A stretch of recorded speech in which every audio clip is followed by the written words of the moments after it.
Hello, this is Paul Chek. Today I'd like to share one of my favorite meditations. Came to me in meditation. How's that? You can get meditations while in meditation. I meditate on these things quite often in the sauna. I typically do that every night. Some nights I miss and do something different, but each day I have some form of inner practice that I engage in because it's extremely important. If you don't know yourself, you can't really know anybody else. And this meditation is really one that I like to use with people to give them a simple way to practice opening the heart chakra. The heart chakra is very important because it's the center, the psychophysical center that integrates the fifth chakra, the sixth chakra, and the seventh chakra, which are sometimes referred to the angelic chakras, higher vibrational energies. Fifth is how am I putting my thoughts into action as words and deeds. It includes the hands, so anything you do, 55% of language is posture and gesture, not words. So the fifth chakra is very involved in communicating with the body and the hands. You don't normally see people using their feet to express communications. The sixth is the third eye, which is about insight. So the sixth chakra is really the center of ourselves where we can use our, shall we say, higher mental faculties to look into ourselves. And when we look into ourselves deeply enough, we come in contact with what's called the shadow. And once you illuminate the parts of yourself that have been suppressed due to pain, fear, trauma, where your psyche didn't feel it had the tools to deal with it, so we've buried things, social and cultural shadow elements, things that we do in our culture but don't realize we're burying within ourselves, such as supporting war efforts by not saying anything or doing anything and pretending that just because our BMW runs fine and our cell phone works fine and there's food at the grocery store that we don't have to be worried about what's going on over there. So that sixth chakra takes us deep down inside of ourselves, and it gives the ego a chance to spiritualize itself and go out of just poor me, my stuff, and see what's in there so that it can go from poor me to more me, because more me equals more presence, more authenticity, and more connection. The three qualities of the soul, as described by Plotinus, who was a phenomenal metaphysician and philosopher, by the way, he said that the soul has three functional qualities: to abide, which means to be completely in the present; to reflect, which means to look back, which requires the use of our memory systems, what happened yesterday, what happened in my childhood; and to represent.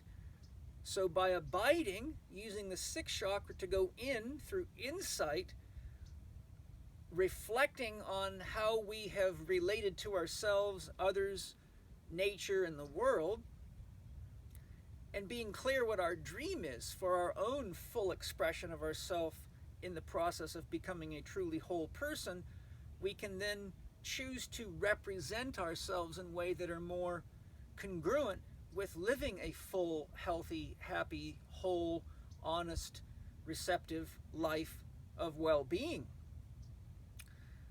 So this is a very simple meditation. For some of you, it might help to begin by connecting yourself psychically to something or someone or an animal, for example, that allows you to express love without any restriction. For example, even if you love your car, if you just think of the feelings you have when you go out the door and see your sexy car sitting there and get in it and smell the leather seats and hear the great stereo and the sound of the engine purring so beautifully, and If you're like me, when you step on the throttle and the turbo kicks in, you say, yeah, baby, we got something here. That's cool. I like that too. And there's times where our heart chakra's open, we're just not aware that that's happening. If you think of how much love and joy you get from pets, be them cats or dogs, you can think, how do I feel? Or go pick up your animal and say, how do I feel when I'm really sharing love with this creature without any expectation?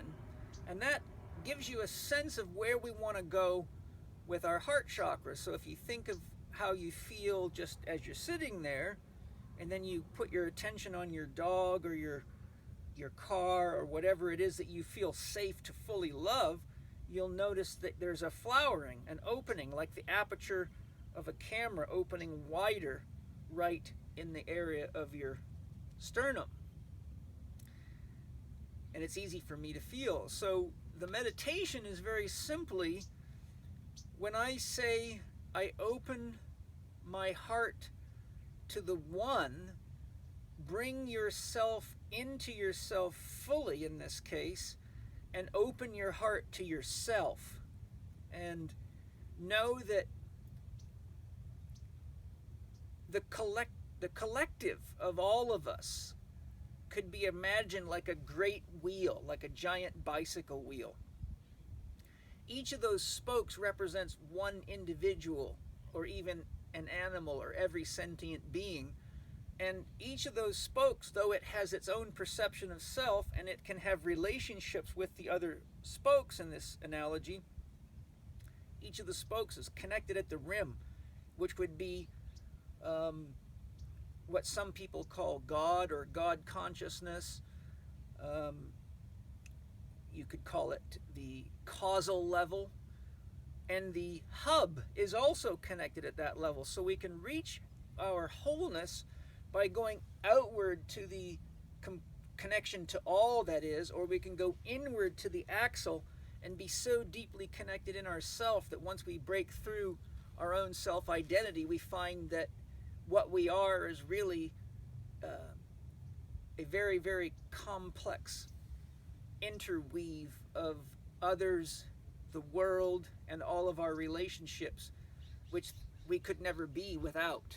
If you simply took even people that you don't like and said, well, if I took that person out of myself, what would I be today? For maybe you've had a challenging marriage or something, and many people are still very angry at people like that. But if you really look inside through insight and said, what would happen if I took my ex out of me completely? They were gone from my memory, all the experiences we had together, everything was gone. If you were honest about it, you would find that you'd lost a lot of growth opportunities, a lot of awareness opportunities, and you'd be like a piece of Swiss cheese. There'd be holes all over you. And think of a puzzle. No matter how big and beautiful the puzzle is, if you remove one piece, your eyes always go to what's missing. So what we do here is we just simply practice. When I say I open my heart to the one, you open your heart to the only one that you have the ability to change and grow with and in, for sure, as a gift to everyone else. And then when I say I open my heart to everyone, just open your heart and send free love, just like you were just giving it away, with no attachment to whether or not somebody's going to use it or do anything with it. That's the closest we can get to giving unconditional love, is to just do another version of the Native American Indian giveaway. Just give your love away to the plants, the trees, the animals, and know that every second you spend doing that, you're adding love to the field of consciousness, which is itself non-local. Therefore, whatever love you give in any given moment, you've given not only to the world, but to the cosmos itself. So we'll spend a few minutes practicing together. Just find yourself in a relaxed position. Take a few deep belly breaths. Remember, 70% of the breath through the belly, breathing in through the nose, and only in the last third of the breath do you let your chest come up.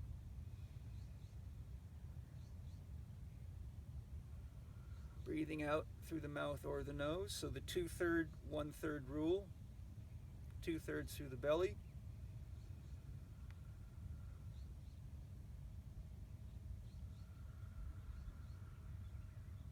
As you breathe out, visualize all that stress and tension leaving your body. I call that taking the garbage out. Sometimes it helps to exhaust all your breath out in the warm-up process and see everything that's not congruent with your dream and your higher self or your highest good being breathed out. So big breath, and let's take the garbage out.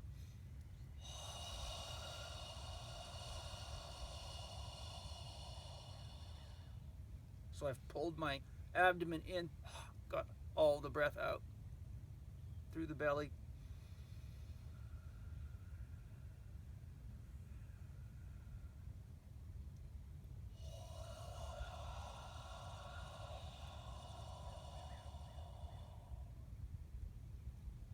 Some people feel a bit insecure about breathing all that out, but remember, just as plants breathe in your carbon dioxide, which is your exhalation, and breathe out oxygen to us, Mother Earth is very, very capable of converting one energy form to another. So if you just connect to the environment around you and ask it for support, when you breathe that out, know that Mother Earth will absorb that and convert it into beneficial energies. Just like our animals' poop, or even our poop if we're healthy enough, is nutrition for the soil. So to be insecure about pooping out in the forest would be fine if you were so sick that you thought you were damaging the forest with toxins. But in this case, the forest can absorb our inner energetic challenges and convert that to beauty as a nurturing mother. So here we go together. I open my heart to the one. Just see your heart chakra opening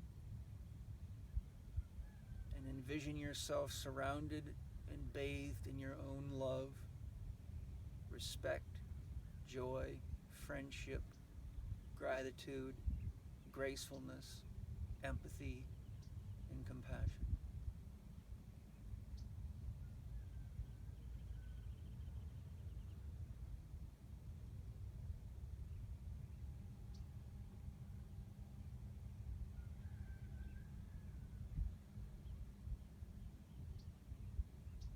I open my heart to everyone.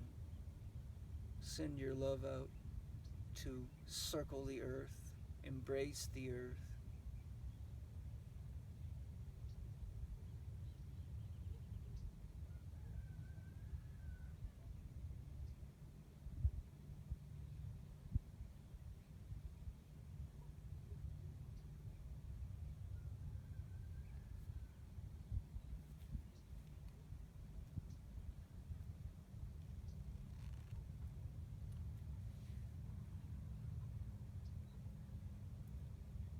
I open my heart to the one. Circle yourself. Embrace yourself. Be centered in yourself. Love yourself.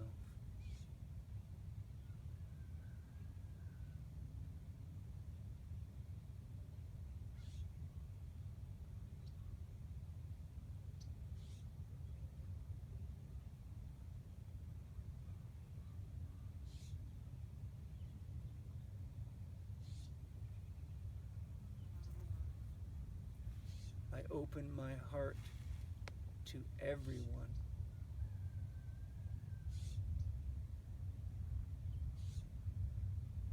Breathe your love out of you, give it away. The more love you give, the more love you make. It's one of the tricks of Great Spirit.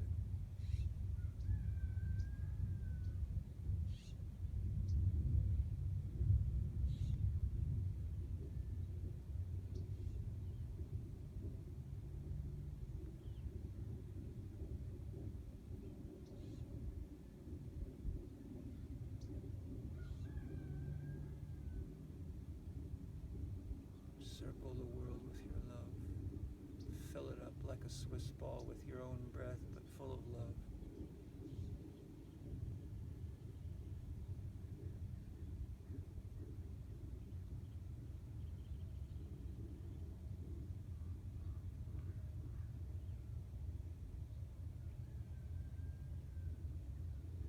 I open my heart to the one.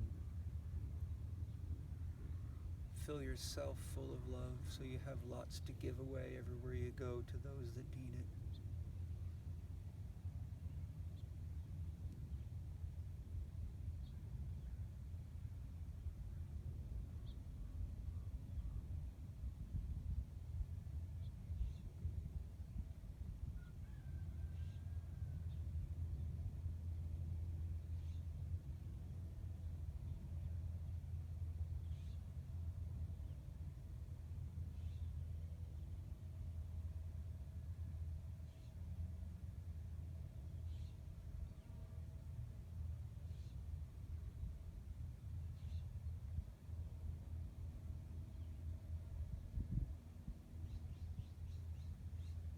I open my heart to everyone.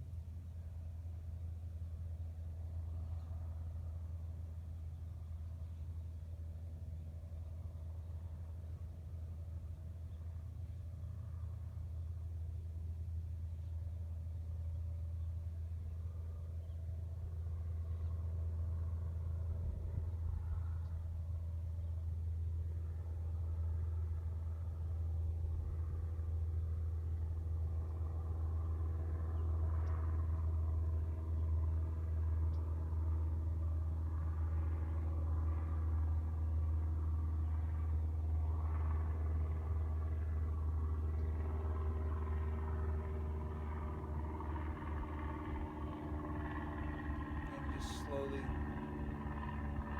come back into yourself. Feel yourself inside your body, connected to the earth, connected to your dream, connected to your loved ones, connected to nature. Each of us is an extremely important piece of that puzzle, without which there is a hole, an H-O-L-E. With each of us contributing, we are a W-H-O-L-E.